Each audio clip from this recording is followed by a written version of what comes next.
दोस्तों, आज की कहानी बूढ़े माँ बाप सदा छांव देते हैं। छांव का मतलब रेगिस्तान में रहने वाले से पूछो। जाने कितने वर्षों से वो बरगद का वृक्ष उस चौपड़ पर खड़ा अतीत की न जाने कितनी घटनाओं का साक्षी था। न जाने कितने जीव जंतुओं पथिकों की शरण स्थली था। आज उदासी से घिरा था। वर्तमान परिवेश में उसे अपने ऊपर आने वाले संकट का एहसास था। लोगों की बदली हुई मानसिकता ने उसे हिला दिया था। सोच रहा था, क्या समय आया है जिससे स्वतंत्रता व ऐशोआराम में बाधा पड़े। उसे रास्ते से हटा दो, चाहे वे हरे भरे वृक्ष हों या फिर बूढ़े माँ बाप। ऐसा ही हुआ था दिनेश जी के साथ। बेचारे दिनेश जी जब गांव से शहर आए थे तो कुछ नहीं था उनके पास। बड़ी मेहनत की बच्चों के उज्जवल भविष्य के लिए उन्होंने खुद को कर्म की भट्टी में झोंक दिया था। उनकी पत्नी बच्चों के पालन पोषण में व्यस्त थीं। एक एक सुविधा का ध्यान रखा।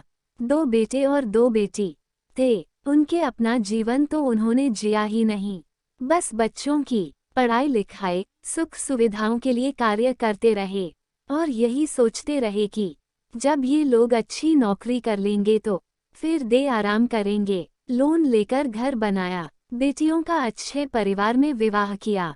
दोनों बेटियां सरकारी स्कूल में शिक्षिका बन गई थी और दोनों बेटे गजेटेड ऑफिसर।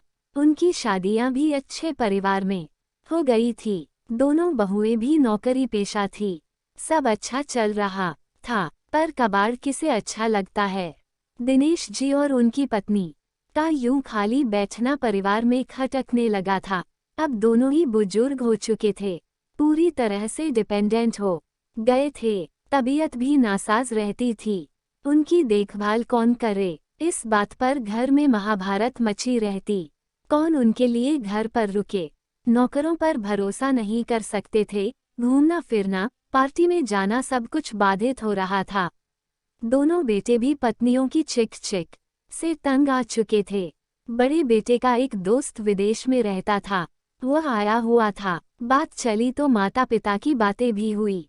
उसने कहा, भाई मैंने तो अपने माता पिता को आश्रम में छोड़ रखा है, सालाना पैसा भर देता हूँ। वहाँ उनकी अच्छी सार संभाल होती है, बीमार होने पर इलाज भी हो जाता है। साल में एक बार आ पाता हूँ, तब मिल लेता हूँ। वहाँ उन लोगों को हम उम्र लोगों की कंपनी भी मिल जाती है। सब सेटल है, अपना कोई टेंशन नहीं। दोनों बहुएं बड़े गौर से सुन रही थी। तुरंत बोली, कहाँ है ये आश्रम, हम भी बात कर लेते हैं। माँ बाबूजी की वहाँ अच्छे से देखभाल होगी, जो पैसा लगेगा हम दोनों दे देंगे। अरे भाभी, ऐसे भी आश्रम है जहाँ पैसा नहीं देना पड़ता। आप लोग तो यहीं हो, मिल लिया करना उनसे। भाई तू क्या कहता है, बड़े ने छोटे से पूछा। मैं क्या जानूं अब उनके लिए, मैं तो छुट्टी लेकर नहीं बैठ सकता। दिनेश जी और उनकी पत्नी अपने कमरे में बैठे यह वार्तालाप सुन रहे थे। आंखों से अश्रुधारा बह रही थी। कलेजे के टुकड़ों ने कलेजा ही टूक टूक कर दिया था। माँ ने बिटिया को फोन घुमाया और ये बातें बताई तो वो भी छूटते ही बोली, गलत क्या है इसमें माँ, आप लोग घर में बोर हो जाते होंगे, वहाँ जाओ, हम उम्र लोगों के साथ रहो।